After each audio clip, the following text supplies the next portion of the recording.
Assalamualaikum warahmatullahi wabarakatuh. Selamat pagi, salam sejahtera untuk kita semuanya. Yang saya hormati seluruh masyarakat di Provinsi Bengkulu yang menyaksikan pada saat ini kita akan menyampaikan press release APBN kita periode sampai dengan 31 Juli tahun 2024. Tak lengkap tanpa pantun. Pagi-pagi sarapan soto, ditambah sambal nikmatnya tak terkira. Berjumpa lagi di press release APBN kita. Semangat kemerdekaan, terus kawal Bengkulu sejahtera. Bapak Ibu sekalian, masyarakat Provinsi Bengkulu, pertama akan kami sampaikan kinerja dari pendapatan negara yang ada di Provinsi Bengkulu ini. Dari sisi pendapatan, terdapat kontraksi pendapatan negara yang semakin kecil dibanding periode bulan Juni yang sebesar 13,1%. Pendapatan perpajakan telah menunjukkan pertumbuhan positif walaupun masih tipis dibandingkan periode bulan Juni yang masih terkontraksi sebesar 7,3% yang didorong oleh meningkatnya produksi sawit dan kenaikan harga kopi. Kontraksi penerimaan pajak didorong oleh kontraksi penerimaan PPh non-migas dari komoditas utama yaitu sawit yang masih terkontraksi sebesar 18,05%. Dan batu bara juga terkontraksi 58,49% serta besarnya restitusi di awal tahun anggaran. Untuk pajak lainnya mengalami kontraksi dikarenakan menurunnya permintaan pasar atas pemakaian materai. Untuk biaya keluar, kontraksi disebabkan belum adanya realisasi ekspor cangkang kernel sawit akibat pendangkalan pelabuhan Pulau Bae. Realisasi biaya keluar hanya disumbang oleh ekspor produk kayu olahan.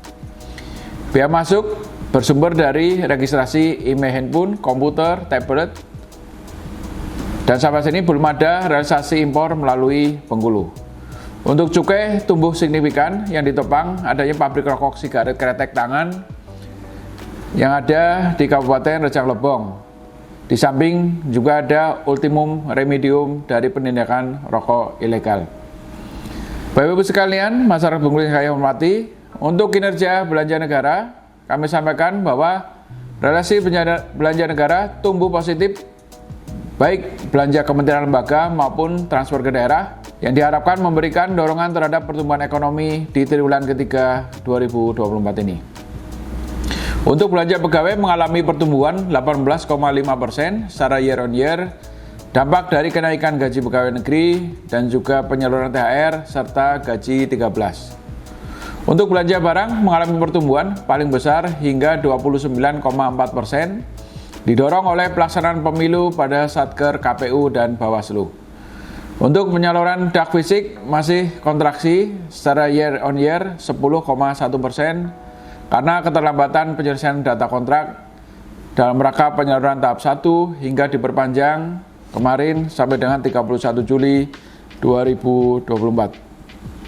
Untuk data kontrak dak fisik di input sudah mencapai 97,54%. Ini memberikan prediksi untuk dak fisik ini lebih baik dibanding tahun 2023. Untuk kontraksi realisasi dana insentif fiskal disebabkan oleh penurunan yang cukup signifikan. Ini diharapkan untuk pemerintah daerah lebih meningkatkan kinerjanya baik dari sisi pengendalian fiskal untuk inflasi dan juga belanja-belanja untuk kesehatan masyarakat. Untuk realisasi APBD regional Bengkulu sampai dengan 31 Juli 2024, untuk pendapatan TKD merupakan sumber utama pembiayaan APBD di Bengkulu. Jadi utamanya dana APBD ini bersumber dari dana transfer yang berasal dari APBN. Untuk realisasi pendapatan asli daerah masih sangat rendah. Dan rasio kemandirian fiskal Bengkulu sampai dengan 31 Juli masih di level 7,8% atau kategori sangat rendah. Rasio belanja pegawai dan belanja modal belum sesuai dengan amanah Undang-Undang HKBD, di mana rasio belanja pegawai maksimal 30% dan untuk belanja modal minimal 40%. Terjadi pelambatan PAD antara lain disebabkan keterlambatan penerbitan peraturan daerah tentang PDRD sesuai amanat Undang-Undang HKPD, sehingga Pemda tidak dapat melakukan pemungutan pajak daerah maupun restribusi daerah pada awal tahun anggaran 2024 ini. Pemerintah daerah agar segera menyelesaikan peraturan kepala daerah sebagai pedoman pelaksanaan dari Perda tentang PDRD. Bapak Ibu sekalian, masyarakat Bengkulu saya hormati, kami sampaikan progres penyaluran pembiayaan dari pemerintah, yaitu penyaluran KUR dan UMI sampai dengan 31 Juli 2024. Untuk kinerja penyaluran kredit usaha rakyat secara nominal tumbuh 37,93%. Jadi sudah tersalur sebesar 2,1 triliun lebih untuk 29.568 debitur. Dari sisi jumlah debitur terjadi kontraksi sebesar 6,79%. Untuk penyaluran kredit pembiayaan ultra mikro ini mengalami kontraksi dari sisi jumlah maupun jumlah debiturnya. Dari sisi penyaluran pembiayaan ultra mikro sudah tersalurkan sebesar 52,74 miliar. Ini terkontraksi sebesar 1,65% dan disalurkan kepada 10.192 debitur ultra mikro.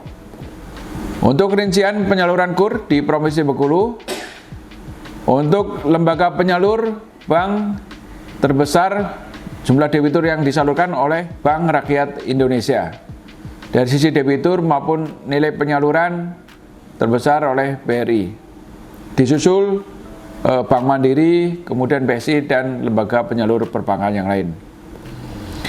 Kemudian kita lihat dari sisi tingkat pendidikan yang mengakses KUR, ini utamanya didominasi dengan tingkat pendidikan sekolah menengah umum sebesar 15.078 debitur dengan nilai 940 miliar.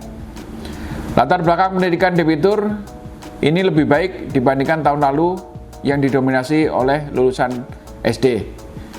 Diharapkan adanya peningkatan literasi keuangan di Provinsi Bengkulu. Untuk penyaluran KUR di Provinsi Bengkulu ini sesuai dengan regulasi terbesar ada di sektor pertanian, perburuan, dan kehutanan. Jadi di sektor produksi. Yang kedua di sektor perdagangan. Kemudian untuk per skema ini terbesar yang mengakses ada untuk KUR mikro dengan nilai penyaluran 1,2 triliun. Untuk selanjutnya, untuk penyaluran ultramikro di Provinsi Bengkulu ini dominan lembaga keuangan bukan bank yang menyalurkan adalah PT PNM, PT Permodalan Nasional Madani, disusul PT Pegadaian dan lembaga Reliance. Bapak-Ibu sekalian kami hormati, kami melakukan monitoring evaluasi atas TKD yang sudah disalurkan dan menemukan ada beberapa hal penting yang perlu kami sampaikan. Bahwa yang pertama, Kementerian Teknis yang melakukan pengadaan alat produksi di beberapa kabupaten yang akan diserahkan nantinya kepada pemerintah daerah atau pemerintah desa, kami dorong untuk segera melakukan serah terima bantuan barang aset kepada pemerintah daerah atau pemerintah desa, sehingga dapat segera alat produksi tersebut dimanfaatkan untuk mendorong industri hilirisasi di daerah. Kemudian yang kedua, setelah diserah terimakan, nantinya aset tersebut dapat dioperasikan oleh BUMD atau BUMDes dengan mengacu pada praktek bisnis yang sehat dan dikelola secara profesional. Yang ketiga, perlu didorong adanya pelatihan dan pendampingan usaha produksi bagi sumber daya manusia di daerah untuk memperbesar tingkat keberhasilan program hilirisasi pertanian dan perkebunan di daerah. Jadi kondisi tadi perlu segera dilakukan untuk memberikan nilai tambah dari produk-produk pertanian yang ada di Provinsi Bengkulu. Dari kinerja fiskal yang kami sampaikan tadi, kita optimis sampai dengan akhir tahun akan lebih baik lagi kondisi ekonomi maupun kesejahteraan di Provinsi Bengkulu. Sampai dengan 31 Juli kita melihat angka tingkat pengangguran terbuka untuk Bengkulu ini turun sebesar 3,17%, turun 3,42% di Agustus 2023 dibanding tahun 2023. Kemudian untuk pertumbuhan ekonomi triwulan 2 2024 ini untuk Bengkulu naik, yang sebelumnya tahun kemarin bersama 4,64, saat ini 4,7%. Dan untuk inflasi ini menunjukkan angka pengendalian yang bagus. Yang kemarin di periode sebelumnya inflasi di Bengkulu 3,64%, dan untuk bulan Juli inflasi di Bengkulu 2,31%.